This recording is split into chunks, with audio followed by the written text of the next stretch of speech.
The fact is that we cannot see through the earth. This is opaque.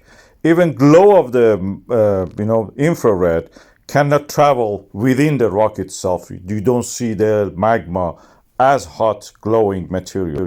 It is all dark, but we can measure what is under it by using the GPS. This is a satellite tracking system. You can see the distances, measure the distances. We have different stations in the Reykjanes Peninsula, and we plot them on a graph like that. The graph close-up shows the points and the error margin with the vertical lines. You can see those ones, and it shows that we have, after some time of the steady rise, we have some flattening getting gradually. That means the bulging up of the ground, which shows something, we infer that to be magma, has moved upward, then has moved a little bit slightly down or stayed the same, means something coming in, at the same time something is going out. That keeps it steady, in that sense, keep it flat or even falling.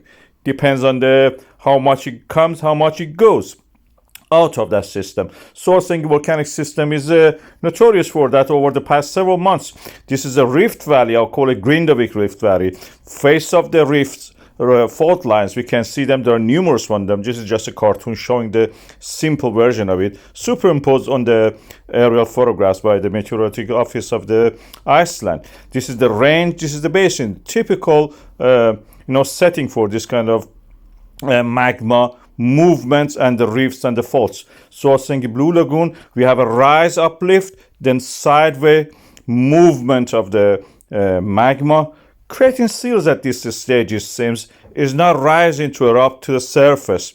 We had several eruptions in the past. It's not getting difficult for it to actually make it to the surface. The pressure probably is not enough, or the magma is going somewhere else, most of it. So when we plot them again on this chart, this is what you will see. We just deal here with the lower part, which is actually what we see. And all the points shows that at this stage, toward the Eldvorp, which is the west side of the Svartsengi, we have a continuous accumulation of the magma. This is what my colleague Arman Khoshgolson actually is saying that, and he has been an advocate for this, that the magma eventually will move toward the west, where we have the Eldvorp volcanic system and erupts there. So at this stage, we can read the GPS data. We can infer from that to the other side in Svartsengi, we have only a seal formation, but we may have another eruption in the Eldvorp area toward the west. But that will not happen until autumn, probably, according to him. But I say that toward the east, we only have at the moment, it seems we have only seal formation, these igneous seals.